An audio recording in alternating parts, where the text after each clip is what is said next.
Bien, me alegro nuevamente de estar con ustedes. Saludo a toda la audiencia y agradezco a Dios por esta nueva oportunidad que me da de poder estar hablando acerca del tema Conociendo a Dios. Y pues nos hemos acercado al Señor en oración y pedirle a aquel que nos lo puede revelar, que es el Espíritu Santo, que nos arroje luz por su palabra para llegar a conocer a Dios correctamente. Y hoy vamos a considerar uno de sus atributos o perfecciones, que es su gracia. Conociendo a Dios, conociendo la gracia de Dios. Y el apóstol Pedro dice en Primera de Pedro, primera carta, capítulo 5, versículo 10, mas el Dios de toda gracia, que nos llamó a su gloria eterna en Cristo Jesús, después que hayáis padecido un poco de tiempo, Él mismo os perfeccione, Él mismo os afirme, Él mismo os fortalezca y Él mismo los establezca. Es grandioso poder acercarnos nosotros con atención, con reverencia, como con una actitud de escarbar en este versículo que el apóstol Pedro escribió inspirado por el Espíritu Santo. Y al inicio de este versículo le llama 1 de Pedro 5:10, mas el Dios de toda gracia. ¿Por qué dice primeramente el Dios de toda gracia? Bueno, eso nos lleva a entender, ¿verdad?, que Dios manifiesta su gracia de muchas maneras, pero esa gracia viene de Dios y se manifiesta con nosotros los hombres. Y ahí es donde quisiéramos nosotros atravesar ese velo para ver y sumergirnos en ese Dios que es abundante en gracia.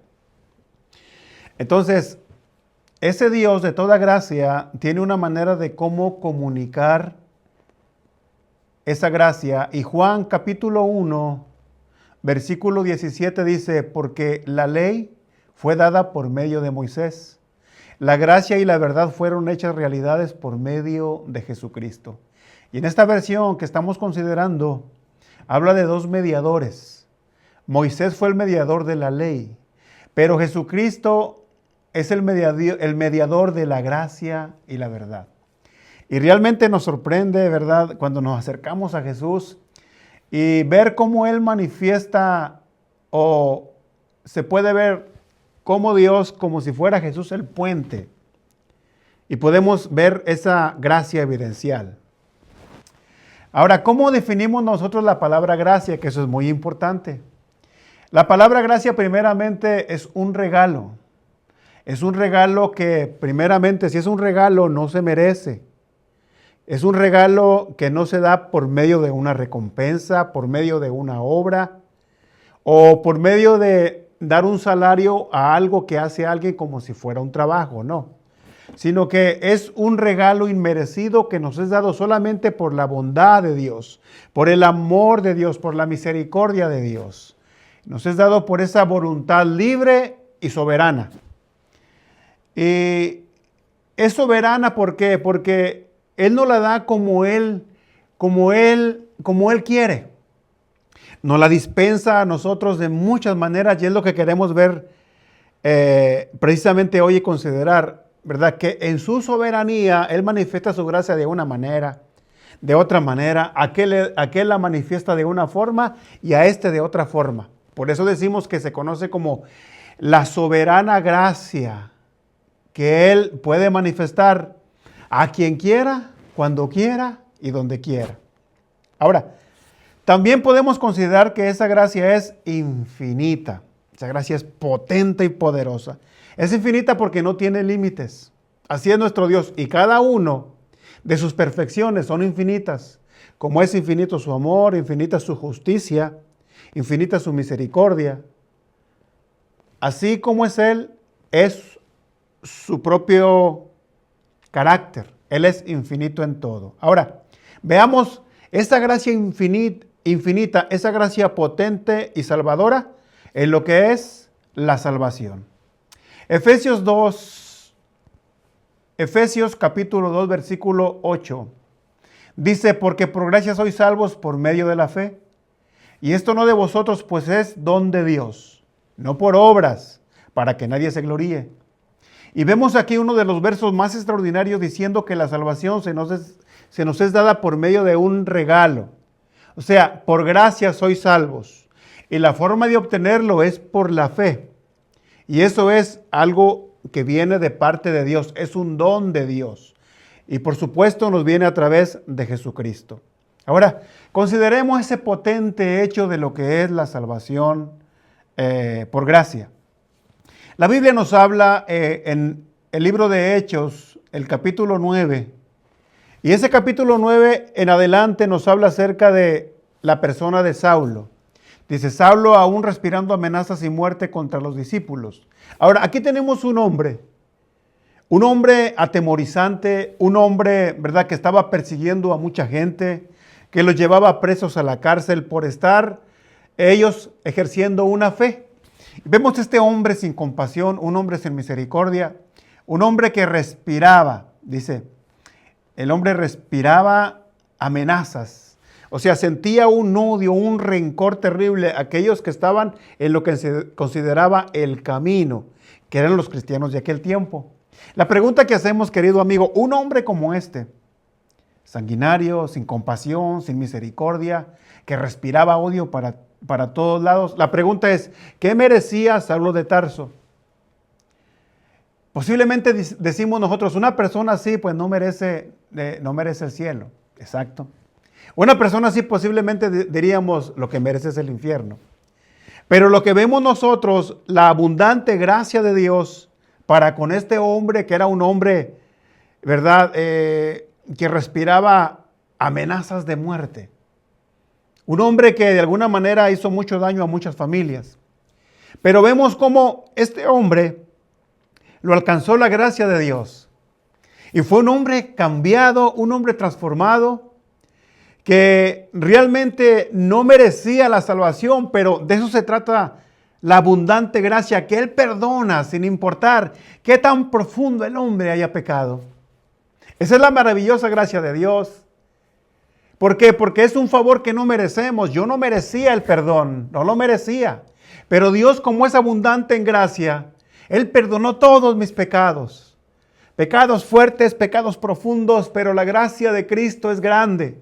La gracia de Dios manifestada en su mediador, que es Jesús, tuvo suficiente perdón para perdonarme a mí, para perdonar a Pablo. Y hay un canto que me gusta que dice Amazing Grace. Y este canto de esa letra habla acerca de quien lo compuso. Fue un hombre que fue un traficante de esclavos, John Newton, en 1772. Ese canto ha venido a través de los tiempos sonando como si fuera un clásico. Y este hombre lo compuso por el hecho de que tuvo una experiencia con Dios en un momento difícil de su vida, siendo una persona que había hecho mucho daño a la humanidad. Pero fue en un momento de tormenta, un momento que él pensaba que su barco había de hacer pedazos. Él ahí se humilló, ahí él dobló sus rodillas, le pidió perdón a Dios y ahí se manifestó la gracia grande para perdonar. Y es por eso que John Newton compuso este canto. Es un canto que precisamente habla de la grandeza, de la gracia de Dios para terribles pecadores. Por eso el hombre le invitamos a que venga a Jesús tal y como está. Querido amigo, no trates de reformarte a ti mismo. Ven, Dios te recibe. ¿Para qué? Para cambiarte, para transformarte, para ayudarte en la santificación, porque el cambio que una persona hace en sí mismo no es por su propia fuerza. La santificación es un acto de gracia por el poder del Espíritu Santo. Por eso lo importante que es entender la gracia de Dios. Este himno expresa la profunda gratitud de alguien que ha sido salvado por la abundante gracia de Dios. Por eso nosotros vemos este hombre que con alegría compuso este canto, Amazing Grace, la gracia grande de Dios para salvación. Y no solamente la gracia de Dios se manifiesta para salvación, sino que nosotros vemos también que Dios nos da regalos para servirle, que son regalos por su gracia. Hay dones que son, podríamos decir así, son extraordinarios, no son ordinarios. Hay dones ordinarios que son dones comunes o naturales, pero hay dones extraordinarios. Ahora, tanto los dones ordinarios como los extraordinarios nos vienen de Dios. Por eso la Biblia habla en Primera de Corintios, ¿verdad? Donde Primera de Corintios 12:6 dice, tenemos diferentes dones según la gracia que nos ha sido dada. O sea, en otras palabras, a cada uno de nosotros, los que venimos a formar parte del pueblo de Dios, hay una gracia que Dios nos da para poder poner en nuestras manos, es un talento para servirlo a Él. Y me da gusto poder a mí hablar sobre la diversidad de Dios, no solamente a salvarnos, sino también el concedernos en su gracia algo para servirle. Esos dones extraordinarios, ¿verdad? Que no son talentos naturales, Él nos los da por gracia. El hombre, las academias, los institutos, las universidades, no hacen pastores, no hacen ministros. El que hace los pastores, los ministros, es Dios a través de su gracia. Ahora, me gusta hablar del apóstol Pablo porque hay un verso, ¿verdad?, donde se le declara a Saulo de Tarso, después pasa a ser Pablo, donde el Señor también le determina su futuro y manda a un servidor llamado Ananías. Y en Hechos capítulo 9, versículo 15, dice ahí, pero el Señor le dijo, ve, le dice a Ananías, porque Él me es instrumento escogido para llevar mi nombre en presencia de los gentiles, de los reyes y de los hijos de Israel. O sea, Dios lo salva, Dios lo prepara. Y toda esa preparación para ser un gran apóstol le viene por gracia. ¿Cómo no vamos a adorar la gracia de Dios? ¿Por qué? Porque esa nos salva, esa nos capacita y Dios nos abre puertas. Hace que nosotros tengamos una capacidad por el Espíritu Santo para entender la palabra de Dios. En otras palabras, todo el recurso viene de Dios. Él nos salva por gracia. Él nos da entendimiento de la Escritura por gracia. Él nos abre puertas posiblemente en un lugar donde podamos estudiar algo que nos ayude en el ministerio por gracia. Todo es por gracia. Y vemos nosotros a este gran hombre de Dios que fue un hombre, que fue una persona que Dios le confió la doctrina de la gracia de Dios a través de Cristo Jesús. Pero había momentos en que este hombre, este predicador, este salvado por gracia y formado por gracia, donde se sentía desanimado. Pero también Él nos dice que había una gracia que le fortalece, le levanta el músculo al apóstol Pablo. En 1 de Corintios, capítulo 15, versículo 10, hay un momento donde Él hace esta declaración. Dice, porque la gracia de Dios soy lo que soy, y su gracia no ha sido en vano para conmigo. Antes bien he trabajado más que todos ellos, pero no yo, sino la gracia de Dios en mí. Eso quiere decir que el hombre, todo lo que hacía, lo hacía por las motivaciones de la gracia de Dios. Le estaba dirigiendo, abriendo puertas, él lo que hacía era moverse. Era un hombre incansable, pero todo ese cansancio él entendía que era por la gracia de Dios. Y hay algo muy importante que quisiéramos considerar y se encuentra en 2 de Corintios. 2 de Corintios capítulo 12 versículo 9. Dice, bástate mi gracia, porque mi poder se perfecciona en la debilidad. Hay momentos difíciles en todo ministerio. Hay momentos difíciles para todo siervo de Dios. Hay momentos bien difíciles donde nos cuesta trabajo avanzar. Y este hombre, había momentos, el hombre de Dios, el hombre salvado por gracia, el hombre formado por gracia, el hombre que se le dio el apostolado por gracia. Había momentos donde él sentía que no avanzaba, pero la palabra de Dios vino a él diciendo, bástate mi gracia porque mi poder se perfecciona en la debilidad. Es una gracia que nos habilita para nosotros no quedarnos atrás. Es una gracia que nos mantiene. Una gracia que nos levanta el ánimo. Una gracia que restaura nuestra visión.